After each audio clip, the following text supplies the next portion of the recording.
Hello friends, नव्याच creativity या चॅनलमध्ये तुमचं स्वागत आहे। आज आपण जर ब्लाउजचा आणि साडीचा कलर किंवा साडीच्या बॉर्डरचा कलर सेमच असेल तर त्या ब्लाउजवरती बॅक नेक डिझाइन कशी करावी हे पाहणार आहोत। खूप सुंदर अशी आपण लेस वापरून बॅक नेक डिझाइन बनवणार आहोत। तर इथे पहा, इथे मी रेडीमेड पाइपिंग अटॅच केलेली आहे। हे पहा, या पद्धतीने उलट्या साइडने आपण पाइपिंग अटॅच करणार आहोत। पाइपिंग आतल्या साइडला करायची आहे आणि पूर्ण पाइपिंग आपण इथे ब्लाउजला अटॅच करून घेणार आहोत, नेकला अटॅच करणार आहोत। तर या पद्धतीने आपण पाइपिंग अटॅच करायची आहे। व्यवस्थित प्रॉपर पाइपिंगच्या साइड्सनी शिलाई गेली पाहिजे।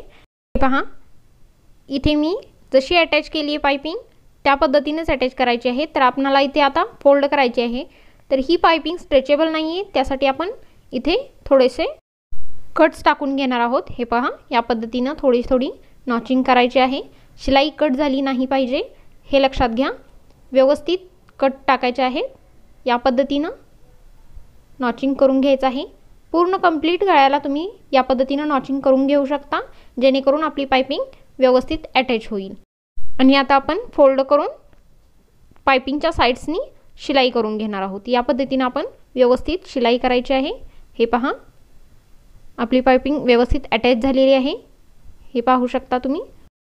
पाइपिंग अटॅच करताना हे पहा, दोन्ही साइडनी फिनिशिंग व्यवस्थित आलं पाहिजे। या पद्धतीने आपले फिनिशिंग दिसलं पाहिजे। त्यानंतर हे पहा, मी ते फ्रिलची लेस अटॅच करत आहे। पाइपिंगच्या साइड्सनी आपण व्यवस्थित प्रॉपर लेस अटॅच करायची आहे। हळूवारपणे सावकाशपणे आपण इथे फ्रिलची लेस अटॅच करणार आहोत। हे पहा, या पद्धतीने आपण पूर्ण लेस अटॅच करून घेणार आहोत। आणि जी आता इथे एक्स्ट्रा आहे शोल्डर जवळ ती आपण कट करून घ्यायची आहे। त्यानंतर या पद्धतीने पूर्ण लेसला आपण व्यवस्थित स्टिचिंग करणार आहोत, डबल शिलाई टाकणार आहोत।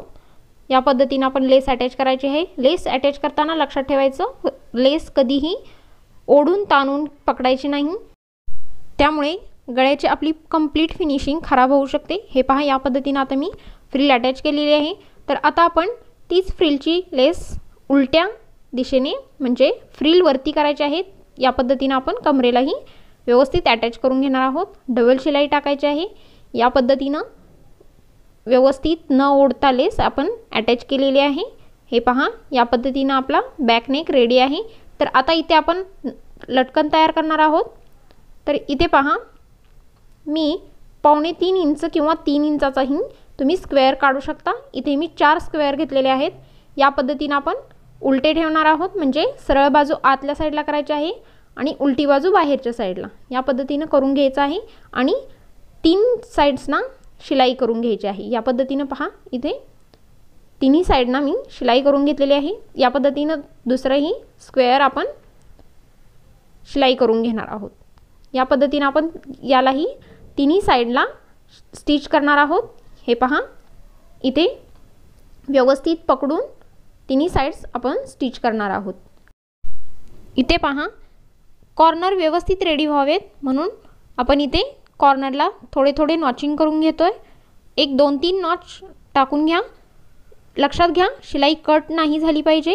या पद्धतीने आपण नॉचिंग करून घ्यायचं आहे। दोन्ही स्क्वेअर्सना आपण व्यवस्थित नॉचिंग केलेलं आहे आणि इथे आपण आता ते सरळ करून घेणार आहोत। हे पहा, या पद्धतीने आपण सरळ करायचं आहे। कॉर्नर व्यवस्थित एखाद्या सिझरच्या मदतीने किंवा स्क्रू ड्रायव्हरच्या मदतीने व्यवस्थित कॉर्नर काढून घ्यायचे आहेत आणि जो वेस्टेज कपडा असतो आपल्याकडे तो आपण यामध्ये कट्स करून भरणार आहोत। या पद्धतीने आपण भरून घ्यायचं आहे त्यामध्ये।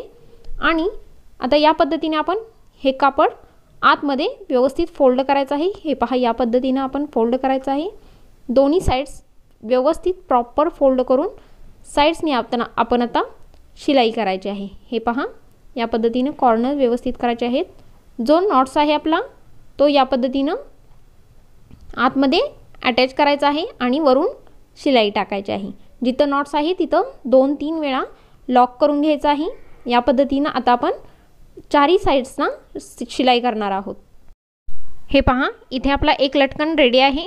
इथे तुम्ही या पॅचवरती कोणताही एखादा दुसरा पॅच, रेडीमेड पॅच किंवा लेस तुम्ही अटॅच करू शकता। याच पद्धतीने आपण दुसरा लटकनही तयार करून घेणार आहोत। हे पहा, या पद्धतीने नॉट्स अटॅच करायचा आहे। आणि 4 साइजची शिलाई करून घ्यायचं आहे। तर आपला दुसराही लटकन रेडी आहे। याच्यावरती तुम्ही बटन्स ही अटॅच करू शकता। या पद्धतीने दोन्ही लटकन्स तयार आहेत। आता आपण जे लटकन्स तयार केले होते नॉट्सला, ते नॉट्स आपण ब्लाउजला अटॅच करणार आहोत। शोल्डर पासून 3 ते 3.5 इंचवरती आपण हे नॉट्स अटॅच करायचे आहेत। हे पहा, या पद्धतीने नॉट्स अटॅच झालेले आहेत। तर आपली डिझाइन कंप्लीट रेडी आहे। तुम्हाला ही डिझाइन कशी वाटली हे मला कमेंट करून नक्की सांगा आणि आवडली तर माझ्या व्हिडिओला लाईक करा आणि अशाच पद्धतीच्या वेगवेगळ्या डिझाईन्स आणि पेपर कटिंग ब्लाउजचे पाहायचे असेल तर माझ्या चॅनलला सबस्क्राइब करा आणि बेल आयकॉनलाही प्रेस करा। Thank you.